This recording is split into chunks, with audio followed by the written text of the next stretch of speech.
Primeira carta de São João.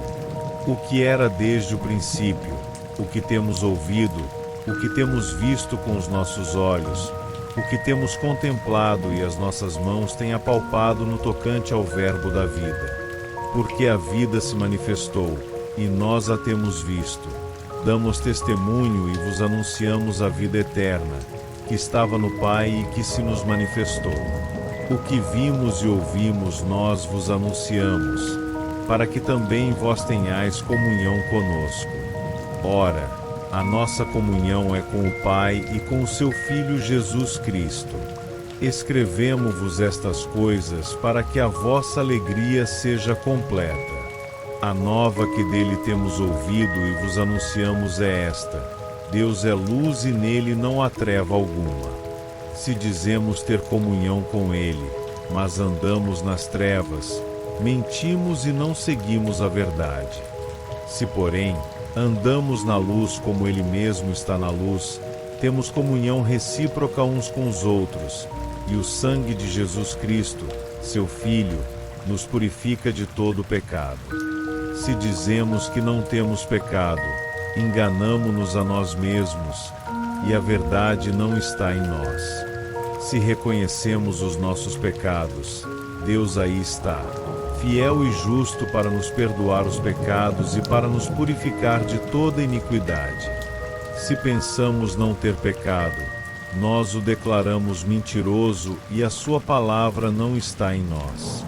Primeira carta de São João, capítulo 2.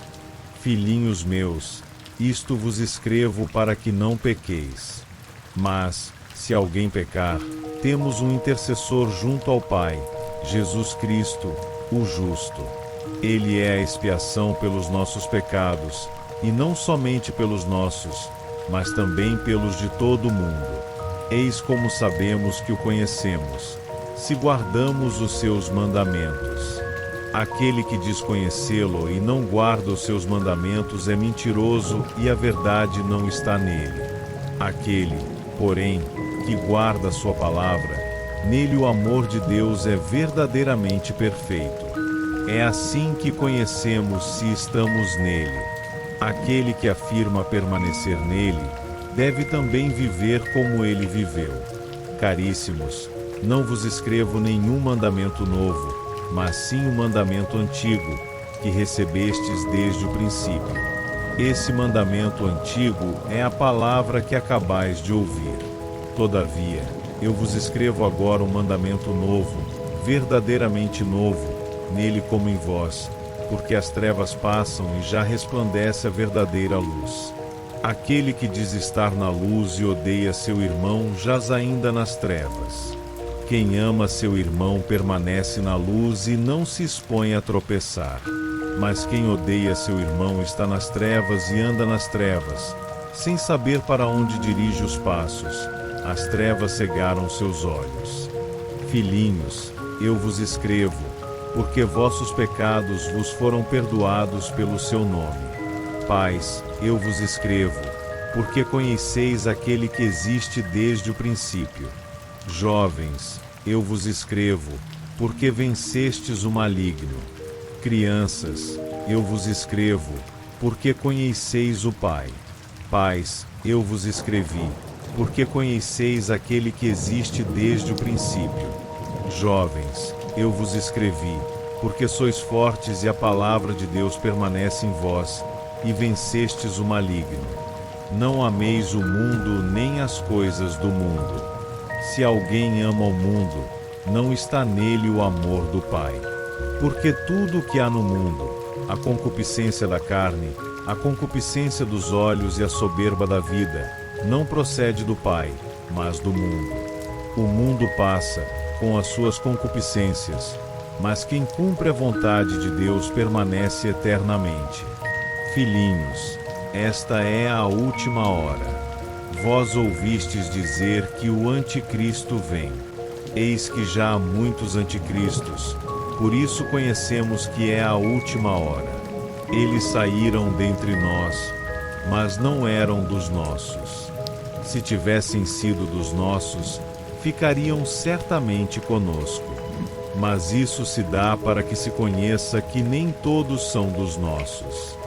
Vós, porém, tendes a unção do Santo e sabeis todas as coisas. Não vos escrevi como se ignorasseis a verdade, mas porque a conheceis, e porque nenhuma mentira vem da verdade. Quem é mentiroso, senão aquele que nega que Jesus é o Cristo? Esse é o anticristo, que nega o Pai e o Filho. Todo aquele que nega o Filho não tem o Pai. Todo aquele que proclama o Filho tem também o Pai. Que permaneça em vós o que tendes ouvido desde o princípio. Se permanecer em vós o que ouvistes desde o princípio, permanecereis também vós no Filho e no Pai. Eis a promessa que ele nos fez, a vida eterna. Era isso o que eu vos tinha a escrever a respeito dos que vos seduzem. Quanto a vós, a unção que dele recebestes permanece em vós. E não tendes necessidade de que alguém vos ensine, mas, como a sua unção vos ensina todas as coisas, assim é ela, verdadeira e não mentira. Permanecei nele, como ela vos ensinou. E agora, filhinhos, permanecei nele, para que, quando aparecer, tenhamos confiança e não sejamos confundidos por ele na sua vinda. Se sabeis que ele é justo, sabei também que todo aquele que pratica a justiça é nascido dele.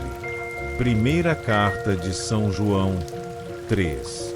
Considerai com que amor nos amou o Pai, para que sejamos chamados filhos de Deus. E nós o somos de fato. Por isso, o mundo não nos conhece, porque não o conheceu. Caríssimos, desde agora somos filhos de Deus, mas não se manifestou ainda o que havemos de ser. Sabemos que, quando isso se manifestar, seremos semelhantes a Deus, porquanto veremos como Ele é. E todo aquele que nele tem essa esperança torna-se puro, como Ele é puro.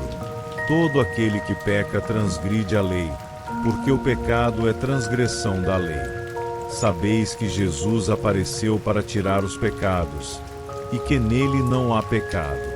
Todo aquele que permanece nele não peca, e todo que peca não o viu, nem o conheceu. Filhinhos, ninguém vos seduza. Aquele que pratica a justiça é justo, como também Jesus é justo. Aquele que peca é do demônio, porque o demônio peca desde o princípio.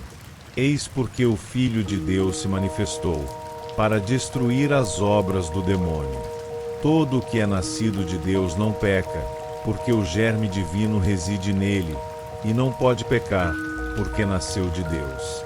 É nisso que se conhece quais são os filhos de Deus e quais os do demônio. Todo o que não pratica a justiça não é de Deus, como também aquele que não ama o seu irmão. Pois esta é a mensagem que tendes ouvido desde o princípio, que nos amemos uns aos outros. Não façamos como Caim, que era do maligno e matou seu irmão. E por que o matou? Porque as suas obras eram más, e as do seu irmão, justas. Não vos admireis, irmãos, se o mundo vos odeia. Nós sabemos que fomos trasladados da morte para a vida, porque amamos nossos irmãos. Quem não ama permanece na morte. Quem odeia seu irmão é assassino, e sabeis que a vida eterna não permanece em nenhum assassino. Nisto temos conhecido o amor. Jesus deu sua vida por nós. Também nós outros devemos dar a nossa vida pelos nossos irmãos. Quem possuir bens deste mundo e vir o seu irmão sofrer necessidade, mas lhe fechar o seu coração, como pode estar nele o amor de Deus? Meus filhinhos, não amemos com palavras nem com a língua, mas por atos e em verdade. Nisso é que conheceremos se somos da verdade e tranquilizaremos a nossa consciência diante de Deus. Caso nossa consciência nos censure, pois Deus é maior do que nossa consciência e conhece todas as coisas.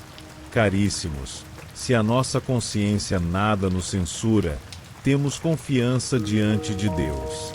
E tudo o que lhe pedirmos, receberemos dele porque guardamos os seus mandamentos e fazemos o que é agradável a seus olhos. Eis o seu mandamento, que creiamos no nome do seu Filho Jesus Cristo, e nos amemos uns aos outros, como ele nos mandou. Quem observa os seus mandamentos permanece em Deus e Deus nele. É nisto que reconhecemos que ele permanece em nós, pelo Espírito que nos deu. Primeira carta de São João, capítulo 4. Caríssimos, não deis fé a qualquer espírito, mas examinai se os espíritos são de Deus, porque muitos falsos profetas se levantaram no mundo. Nisto se reconhece o Espírito de Deus. Todo espírito que proclama que Jesus Cristo se encarnou é de Deus. Todo espírito que não proclama Jesus não é de Deus, mas é o espírito do anticristo, de cuja vinda tendes ouvido, e já está agora no mundo. Vós, filhinhos, sois de Deus, e os vencestes, porque o que está em vós é maior do que aquele que está no mundo. Eles são do mundo. É por isso que falam segundo o mundo, e o mundo os ouve. Nós, porém, somos de Deus. Quem conhece a Deus ouve-nos. Quem não é de Deus, não nos ouve. É nisso que conhecemos o espírito da verdade e o espírito do erro. Caríssimos, amemo-nos uns aos outros, porque o amor vem de Deus, e todo o que ama é nascido de Deus e conhece a Deus. Aquele que não ama não conhece a Deus, porque Deus é amor. Nisto se manifestou o amor de Deus para conosco, em nos ter enviado ao mundo seu Filho único, para que vivamos por ele. Nisto consiste o amor, não em termos nós amado a Deus, mas em ter-nos ele amado e enviado seu Filho para expiar os nossos pecados. Caríssimos, se Deus assim nos amou, também nós nos devemos amar uns aos outros. Ninguém jamais viu a Deus. Se nos amarmos mutuamente, Deus permanece em nós e o seu amor em nós é perfeito. Nisso é que conhecemos que estamos nele e ele em nós, por ele nos ter dado o seu Espírito. E nós vimos e testemunhamos que o Pai enviou seu Filho como Salvador do mundo. Todo aquele que proclama que Jesus é o Filho de Deus, Deus permanece nele e ele em Deus. Nós conhecemos e cremos no amor que Deus tem para conosco. Deus é amor. E quem permanece no amor permanece em Deus e Deus nele. Nisto é perfeito em nós o amor, que tenhamos confiança no dia do julgamento, pois, como ele é, assim também nós o somos neste mundo. No amor não há temor. Antes, o perfeito amor lança fora o temor, porque o temor envolve castigo, e quem teme não é perfeito no amor. Mas amamos, porque Deus nos amou primeiro. Se alguém disser, amo a Deus, mas odeia seu irmão, é mentiroso. Porque aquele que não ama seu irmão, a quem vê, é incapaz de amar a Deus, a quem não vê. Temos de Deus este mandamento: o que amar a Deus, ame também a seu irmão. Primeira carta de São João, capítulo 5. Todo que crê que Jesus é o Cristo nasceu de Deus, e todo que ama aquele que o gerou ama também aquele que dele foi gerado. Nisto conhecemos que amamos os filhos de Deus, se amamos a Deus e guardamos os seus mandamentos. Eis o amor de Deus, que guardemos seus mandamentos. E seus mandamentos não são penosos, porque todo o que nasceu de Deus vence o mundo. E esta é a vitória que vence o mundo, a nossa fé. Quem é o vencedor do mundo, senão aquele que crê que Jesus é o Filho de Deus? Ei-lo, Jesus Cristo, aquele que veio pela água e pelo sangue, não só pela água, mas pela água e pelo sangue. E o Espírito é quem dá testemunho dele, porque o Espírito é a verdade. São, assim, três os que dão testemunho: o Espírito, a água e o sangue. Esses três dão o mesmo testemunho. Aceitamos o testemunho dos homens. Ora, maior é o testemunho de Deus, porque se trata do próprio testemunho de Deus, aquele que ele deu do seu próprio Filho. Aquele que crê no Filho de Deus tem em si o testemunho de Deus. Aquele que não crê em Deus o faz mentiroso, porque não crê no testemunho que Deus deu a respeito de seu Filho. E o testemunho é este: Deus nos deu a vida eterna, e essa vida está em seu Filho. Quem possui o Filho possui a vida. Quem não tem o Filho de Deus não tem a vida. Isso vos escrevi para que saibais que tendes a vida eterna, vós que credes no nome do Filho de Deus. A confiança que depositamos nele é esta: em tudo quanto lhe pedirmos, se for conforme a sua vontade, ele nos atenderá. E se sabemos que ele nos atende em tudo quanto lhe pedirmos, sabemos daí que já recebemos o que pedimos. Se alguém vê seu irmão cometer um pecado que não conduz à morte, reze, e Deus lhe dará a vida. Isso para aqueles que não pecam para a morte. Há pecado que é para a morte. Não digo que se reze por esse. Toda iniquidade é pecado, mas há pecado que não leva à morte. Sabemos que aquele que nasceu de Deus não peca, mas o que é gerado de Deus se acautela, e o maligno não o toca. Sabemos que somos de Deus, e que o mundo todo jaz sob o maligno. Sabemos que o Filho de Deus veio e nos deu entendimento para conhecermos o verdadeiro. E estamos no verdadeiro, nós que estamos em seu Filho Jesus Cristo. Este é o verdadeiro Deus e a vida eterna. Filhinhos, guardai-vos dos ídolos.